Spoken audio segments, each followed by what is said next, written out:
Good evening. Could we do the Pledge of Allegiance, man? I pledge allegiance to the flag of the United States of America and to the republic for which it stands, one nation, under God, indivisible, with liberty and justice for all. Mr. Fredo? Here. Mr. Kent? Here. Mr. Davis? Just in case you don't know, Mr. Davis's father was taken to the hospital, so he's with him, as it should be. Now the meeting will be 10 minutes shorter. Very true, very true. Let me introduce everybody that we got today. We got Jim Henshaw, Director of the Senior Center, Todd Schaefer, Park Superintendent. We have Andy Frost III. He's on a traffic accident on I-80, so he'll be reaching us shortly. Chief Bob Gavalier, he is out on another meeting. He might attend tonight. Darren Cavelli, zoning inspector. Attorney Michael Dockery, township administrator and road superintendent. To my right, trustee Ken Carano. To my left, our fiscal officer, Laura Wolf. And I am Steve Kent.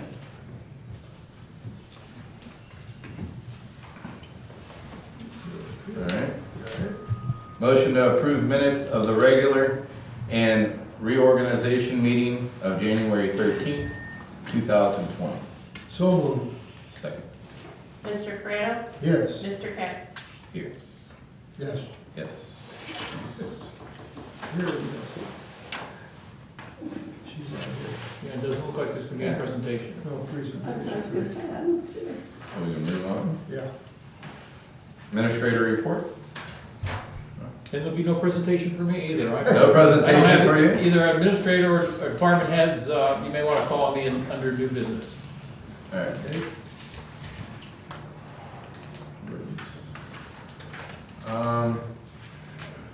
Department business? Karen? I would ask the Board of Trustees to consider approving a nuisance under Ohio Revised Code 505.87 for the following properties: 1922 Burr Oaks Court, large number of plastic bags at the curb for 2 months. Just FYI, we cleaned those up Friday, or maybe we haven't picked up Saturday, but they were there for 2 months. North 4 Mile Run Road, Lot 1, installation of an unauthorized access drive creating a significant drainage problem. This is on the east side of North 4 Mile, just north of Mahoney Avenue. What's happening is the water is actually streaming out onto the road, and with the cold weather, we don't want it to create an ice pond. And they received a letter from me a while back and ignored it. 3821 Frederick Street, gutter falling from the house. Idaho Road, lot number 38, and Idaho Road, lot number 39. Each lot has the top of a tree that's broken and hanging over the sidewalk.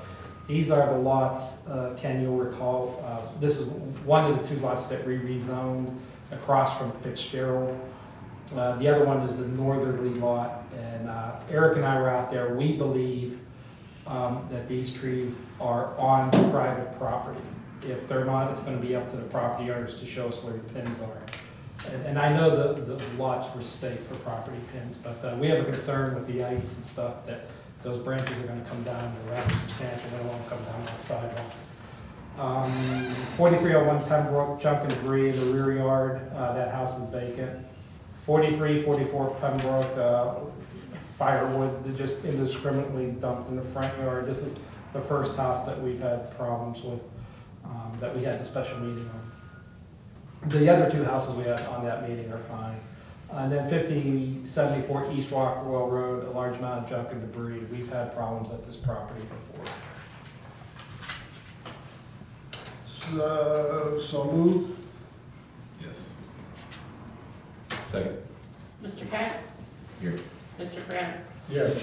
And I would ask the board to approve a motion regarding a nuisance pursuant to Ohio Revised Code 505.871, junk vehicles. Motion to find the following motor vehicles meet all of the following criteria: 3 model years older, apparently inoperable, extensively damaged, including but not limited to any of the following: missing wheels, tires, engines, or transmission. Instead of the following vehicle, public nuisance under Ohio Revised Code 505.871, in order the removal of junk vehicles within 14 days after notice is served to the property owner, 4298 Lake Road, an inoperable, dismantled, and unlicensed vehicle parked in an exposed manner within the driveway. I sent them a letter a couple of weeks ago. I can't even tell you what kind of vehicle it is. It's like a skeleton.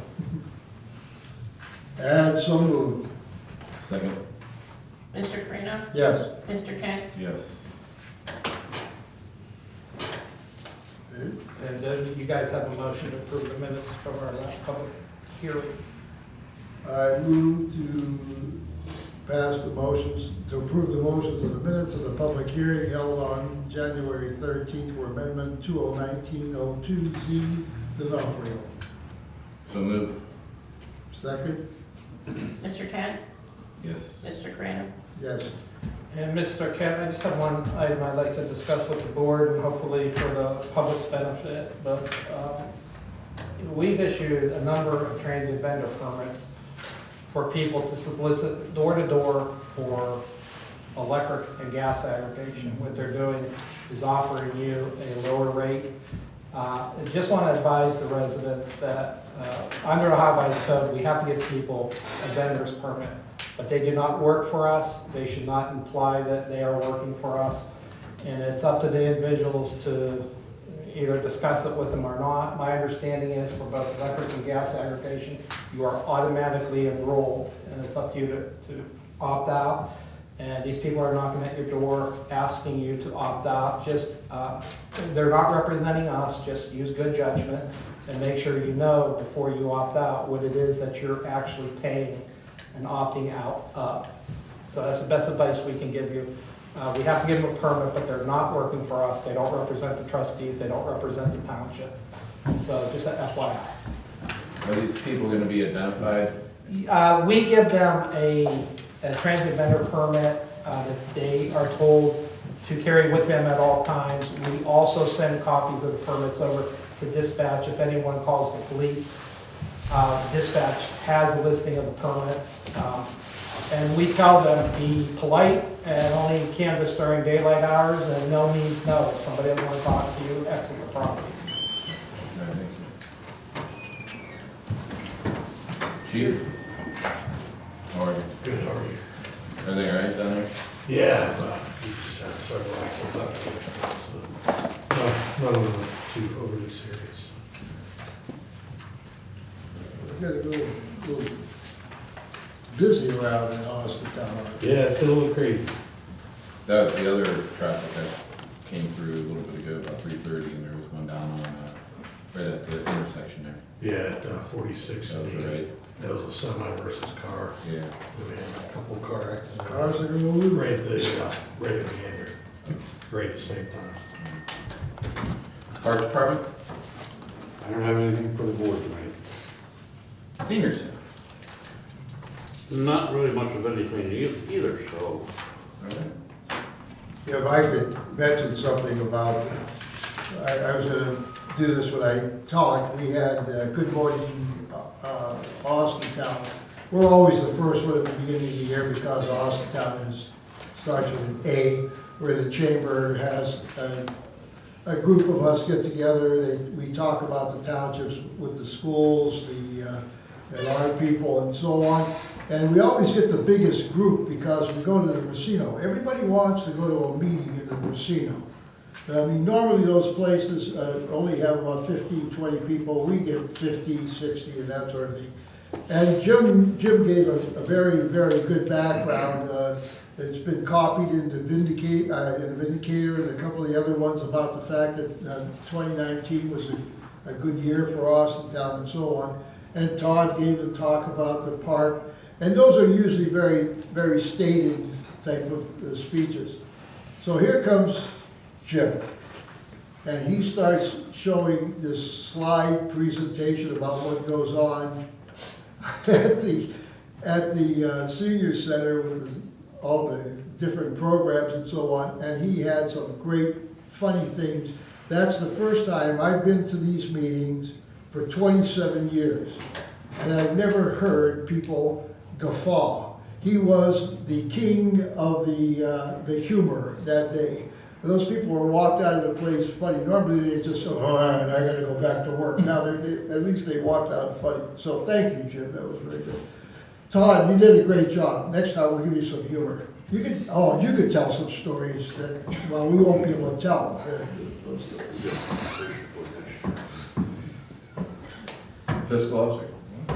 I have my reports to submit, but I'm still working on end of year. We're gonna finish up payroll this week, so everyone can get their W-2s, 1099s will go out. And then I'm almost in a place where I can turn the year over. That's for a motion. Motion to approve December reports submitted to the board at the January 13th, 2020 meeting. So moved. Second? Mr. Crano? Yes. Mr. Kent? Yes.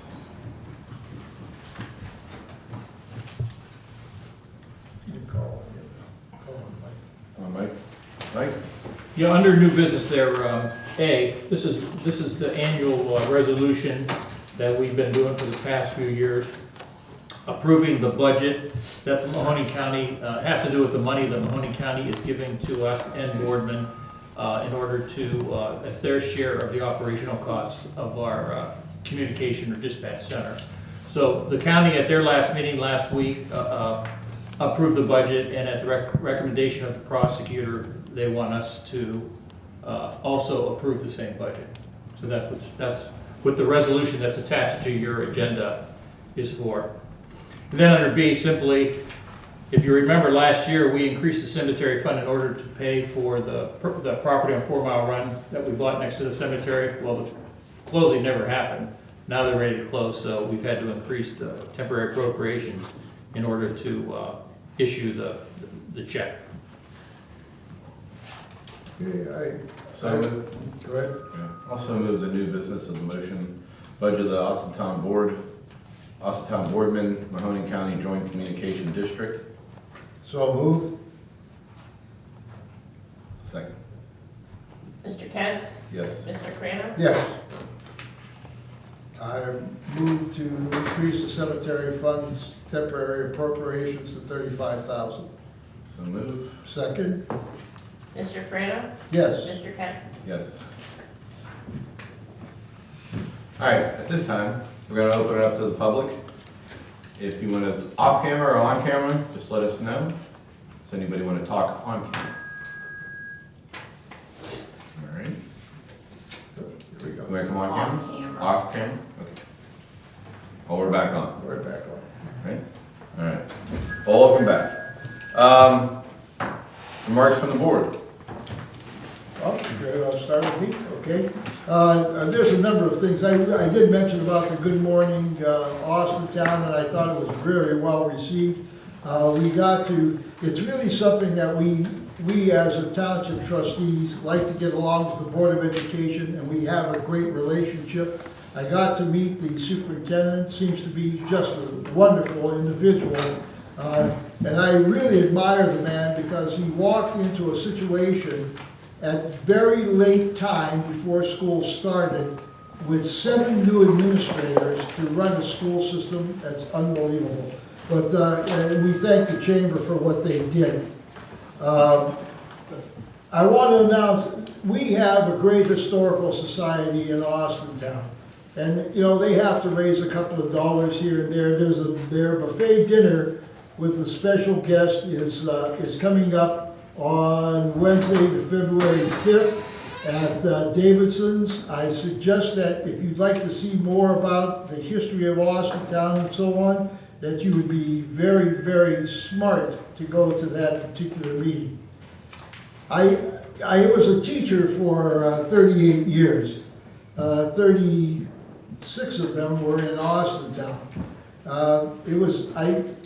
I've had an opportunity at times to talk to classes, but I finally got an opportunity to ask to go to speak to their classes and to listen to speeches that I've been listening to for 35 years and so on.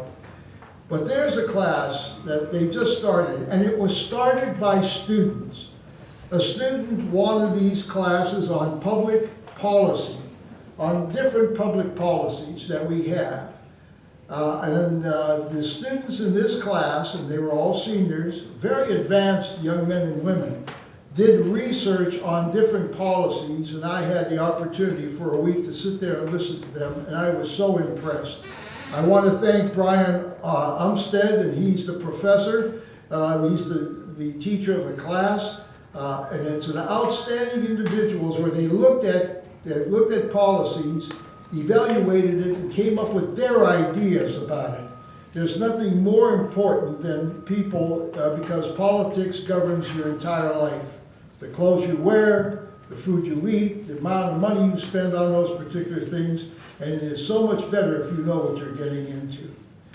The other thing is, the last thing is, the Growth Foundation was an organization started years ago between the trustees and the school board. And what it was really an annex of the Chamber of Commerce, where they invited people and helped people who wanted to move into the community in business and in other commercial or industrial business and so on.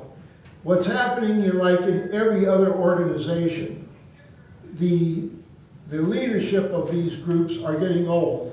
And it's time for the young people to come up and start taking over. In many cases, they don't know about it and so on, but you'll be invited, you'll see a lot of publicity about it, and you'll be invited to come in and look at the organization. And I tell you, please, not just the Growth Foundation, any one of the organizations here in Austintown, when they have their meetings, go to it. You'll be surprised how important they are and how much you would want to be part of them. That's it, sir. Yes. Laura? I have nothing else to add tonight. I got one thing. We had Josh Hefner at the high school over the weekend, and one of our students, Colin Roberts, won the MVP for that whole tournament, which is an awesome achievement. That I remember back in the day, it started growing and it's huge. And for one of our own to take number one is great. So congratulations, Colin Roberts and his family, and the rest of the Austintown wrestlers.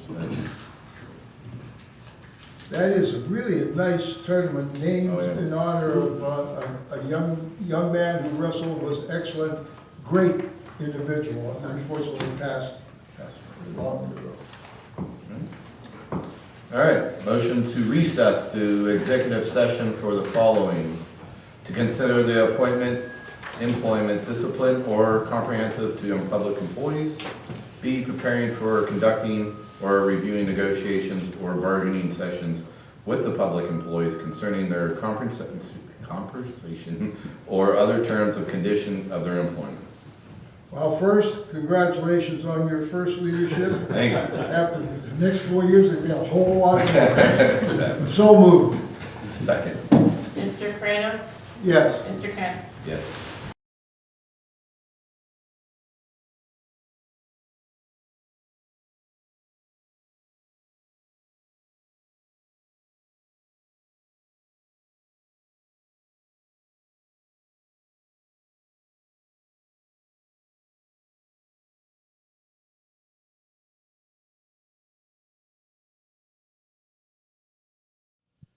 In association with Austintown Local Schools and Austintown Township.